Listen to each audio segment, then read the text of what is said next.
there. Hi there. Thank you for joining me on FernCrafts. I'm Christine and I welcome you to my channel. Today I wanted to share some blooms with you. These are exciting because some of them are first time bloom for me and some that I really think are spectacular. Well, you can see all three of them there, but just to go through them individually, let's start with this one here. Um, the orchid itself does not look very good.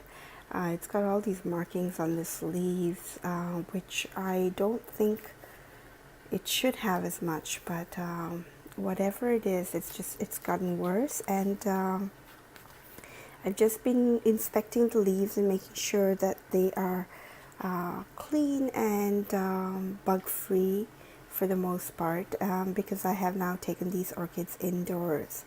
And so the pseudobulbs are looking okay, as in they're plump, they're firm, and I'm trying to cut away all of the dead sheets and pieces of, and I think I just missed those because I did try and cut some away. But what I was waiting for was the spike, and it's been in the spike for a very long time. And you know what? It's not staked or anything, but you can see it's pretty upright on its own. It is, so here, it's the Odontoglossum Alliance Miltonidium Super Spot Everglades. And you know what? Over time, the names keep changing when they keep deciding which category to put it into.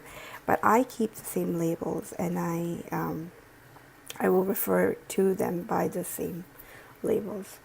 So yeah, there is this flower spike, and it's not open completely, but if I wait until next week, the flowers may not look as vibrant, and I wanted to share this with you this week.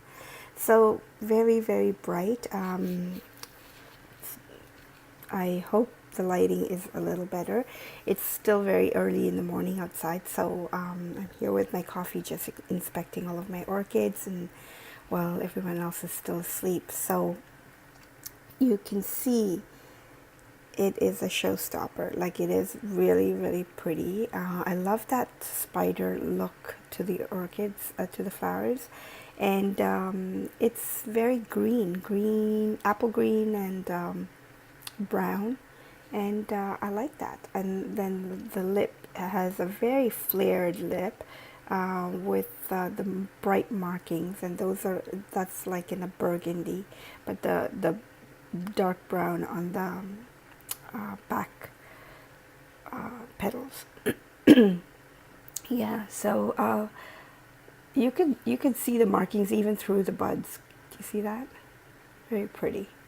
That's the first, and this is I believe it's the third time it's blooming for me, and it's pretty on the spot. Like, it's around the same time that it bloomed.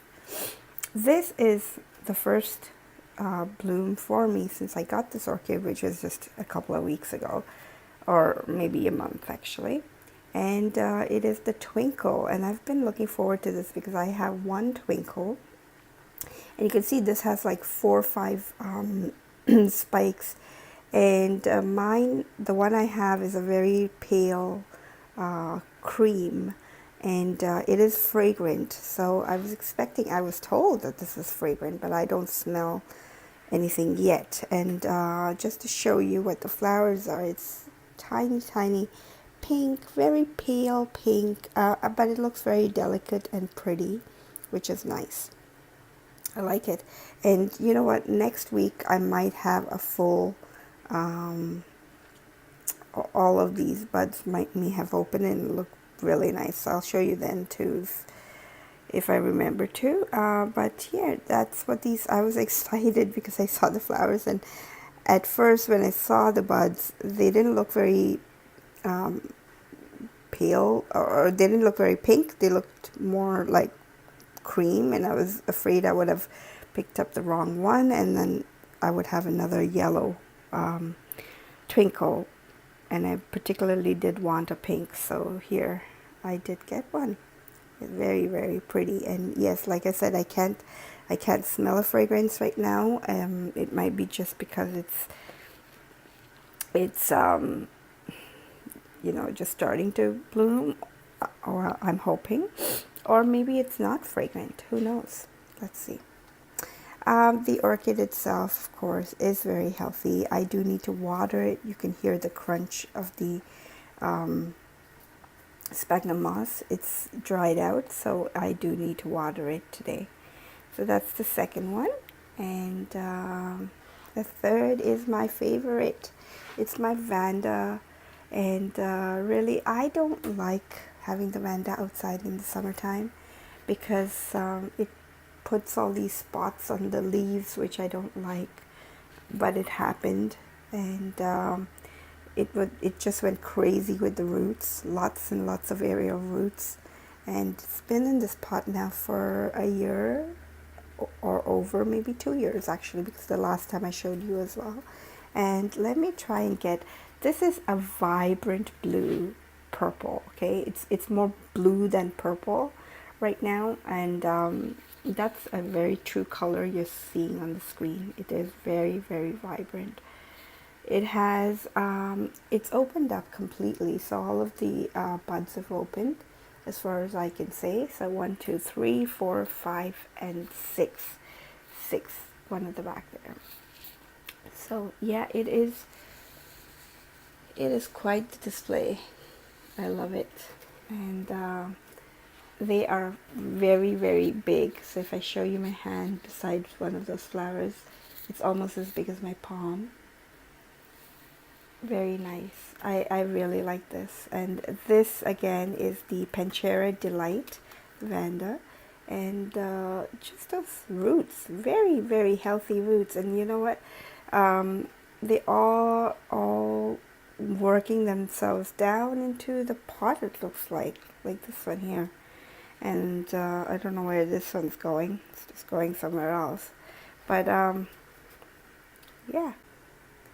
And then there's this one here, which I really feel bad showing you like this, because now she's towards the end of her bloom, and the flower is just almost fading. But even then, I thought it's pretty good.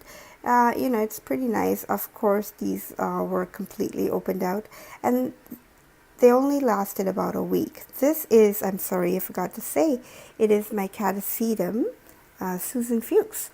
And it is one of the catasetums I've recently picked up from the members table in Cambridge Orchid Society. And I got it with the one bud on it, and it bloomed. And you know what? I'll try and insert a picture here that I took on the morning when it did open up. It was pretty nice, and I like how it looks like it's all sticky in the middle, but it's not. It's just shiny. But it really looks like there's something, you know, about to walk out of that bloom, doesn't it? Very nice. And yeah, this old pseudobulb was shriveled like this, but this one's nice and firm. And I am hoping it will now take a rest and go into dormancy, because I really want to try and repot it and see what happens. There, so some blooms. Things are happening in my grow space where I am now transitioning the orchids from the east window to the west, as we are losing light during the day, or earlier rather. And so I'm transitioning them into the grow room that I have, which is basically my office in the front of the house, and it gets western light. So I have a shelf there, and this year it's going to be a little different. I've cleared up some of the stuff because I did lose a lot of orchids. I didn't need so many shelves, so I've reduced it down to one shelf for now, and we'll see how that goes. So yeah, there you go, folks. Just some blooms to enjoy. I know I've been showing you some really, really sad videos over the past couple of weeks, and I'm trying to do some bloom videos in between. And while I do some repotting, or if I find something that I'd like to share, then I definitely will. So I hope you enjoyed watching this video, and for those of you who haven't done so already, do subscribe. You'll be the first to know when I upload a video. So once again, thank you for watching, and enjoy your orchids. Bye-bye.